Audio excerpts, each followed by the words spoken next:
नमस्कार दोस्तों, स्वागत है आप सभी का हमारे चैनल आरके मिक्स इंटरटेनमेंट पर। दोस्तों, आइए आज हम जानते हैं ज्येष्ठ मास के कृष्ण पक्ष की अमावस्या तिथि में आने वाली सबसे पावन व्रत वट सावित्री की कथा और उससे जुड़े रीति रिवाजों के बारे में। अगर आपको हमारे द्वारा दी गई जानकारी अच्छी लगे तो इसे अपने मित्रों और परिवारजनों के साथ अवश्य शेयर करें। और आज अगर आप हमारे चैनल पर पहली बार आए हैं तो हमारे चैनल को सब्सक्राइब अवश्य करें। दोस्तों, वट सावित्री व्रत ज्येष्ठ मास के कृष्ण पक्ष की अमावस्या तिथि के दिन मनाया जाता है। महिलाएं वट सावित्री का व्रत अखंड सौभाग्य, युग कल्याण की कामना और संतान प्राप्ति के लिए करती हैं। ऐसा माना जाता है कि इस व्रत को रखने से पति की उम्र लंबी होती है और इस व्रत को करने से पति सभी तरह की परेशानियों से दूर रहते हैं और उन्हें बेहतर स्वास्थ्य की प्राप्ति होती है। वट सावित्री व्रत के दिन वट वृक्ष की पूजा का विधान है। इसके साथ ही महिलाएं सत्यवान, सावित्री और यमराज की पूजा भी करती हैं। व्रती महिलाओं को इस दिन सत्यवान और सावित्री की कथा का विशेष तौर पर पढ़ना और सुनना चाहिए। हिंदू पौराणिक कथाओं के अनुसार ऐसा माना जाता है कि वट अर्थात बरगद का पेड़ त्रिमूर्ति को दर्शाता है, जिसका अर्थ है ब्रह्मा, विष्णु और महेश का प्रतीक होना। इस प्रकार बरगद के पेड़ की पूजा करने से भक्तों को सौभाग्य की प्राप्ति होती है। इस व्रत के महत्व और महिमा का उल्लेख कई धर्म ग्रंथों और पुराणों जैसे स्कंद पुराण, भविष्योत्तर पुराण, महाभारत आदि में भी मिलता है। वट सावित्री व्रत और पूजा हिंदू विवाहित महिलाओं द्वारा की जाती है ताकि उनके पति को समृद्धि, अच्छे स्वास्थ्य और दीर्घायु की प्राप्ति हो। वट सावित्री व्रत का पालन एक विवाहित महिला द्वारा अपने पति के प्रति समर्पण और सच्चे प्यार का प्रतीक है। आइए जानते हैं वट सावित्री व्रत के कुछ रीति रिवाजों के बारे में। इस दिन महिलाएं सूर्योदय से पहले आंवले और तिल के साथ पवित्र स्नान करती हैं और नए व साफ कपड़े पहनती हैं। वे सिंदूर लगाने के साथ साथ चूड़ियां पहनती हैं, जो कि किसी महिला का विवाहित होना दर्शाता है।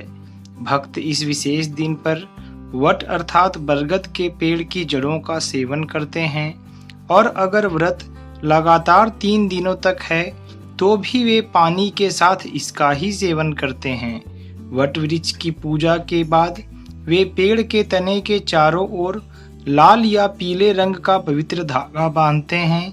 उसके बाद महिलाएं बरगद के पेड़ को चावल, फूल और पानी चढ़ाती हैं और फिर पूजा पाठ करने के साथ पेड़ की परिक्रमा करती हैं।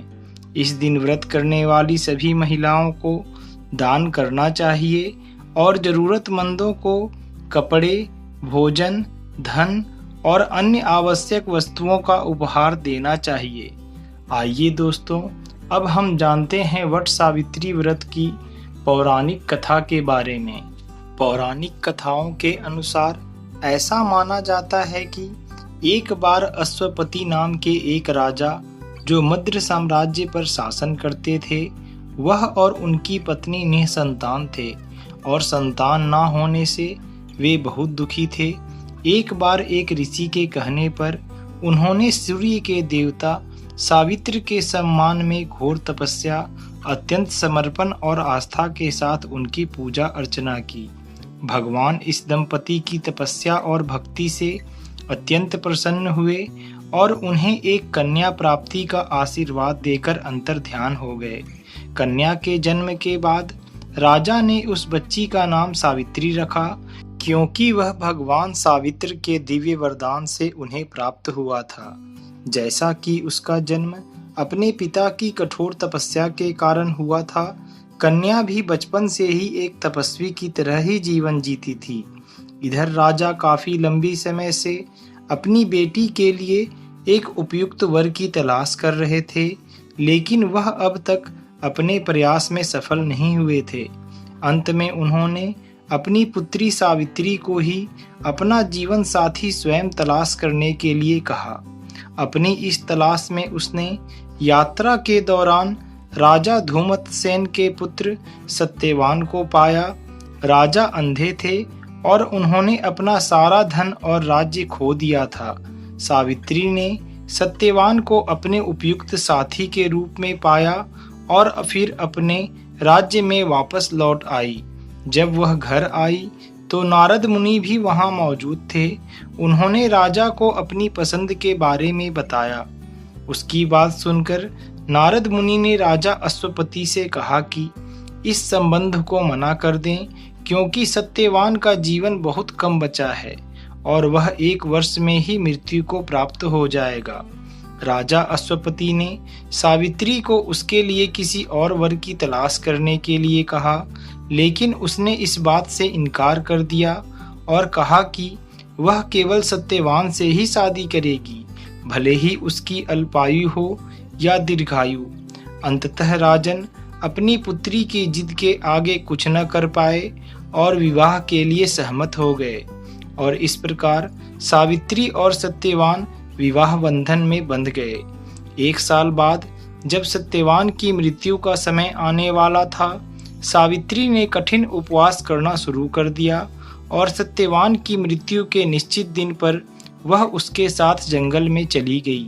अचानक सत्यवान एक बरगद के पेड़ के पास गिर गए और उसी समय यमराज वहां प्रकट हुए और सत्यवान की आत्मा को अपने साथ ले जाने के लिए आगे बढ़ने लगे।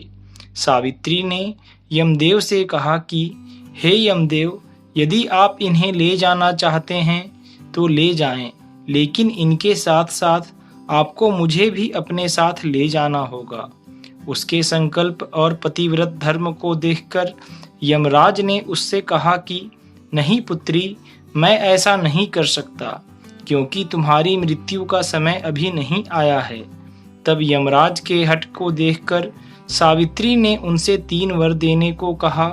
तब यमराज ने उससे सत्यवान के प्राणों को छोड़कर कोई भी 3 वर मांगने का वरदान उसे दे दिया। अपनी पहली इच्छा में सावित्री ने उनसे सत्यवान के राज्य की खुशहाली के साथ साथ अपने ससुर की आंखों की रोशनी भी मांगी। दूसरे वरदान में उसने अपने पिता के लिए 100 पुत्र मांगे और अंतिम और तीसरे वरदान में उसने सत्यवान से एक पुत्र मांगा। भगवान यम उसकी सभी इच्छाओं के लिए तुरंत मान गए और सत्यवान को साथ ले जाने के लिए आगे बढ़ने लगे। तब सावित्री ने उन्हें यह कहते हुए रोक दिया कि हे यमदेव, मैं अपने पति सत्यवान के बिना पुत्र कैसे प्राप्त कर पाऊंगी। भगवान यम बेचारे अपने ही शब्दों में फंस गए थे और इस तरह उन्हें सावित्री की भक्ति और पवित्रता के आगे सत्यवान के जीवन को वापस करना पड़ा। उस दिन के बाद से वट सावित्री का व्रत सैकड़ों हिंदू विवाहित महिलाओं द्वारा अपने पतियों की दीर्घायु के लिए मनाया जाता है। आप सभी माताओं बहनों को वट सावित्री व्रत की ढेर सारी शुभकामनाएं। जय महादेव।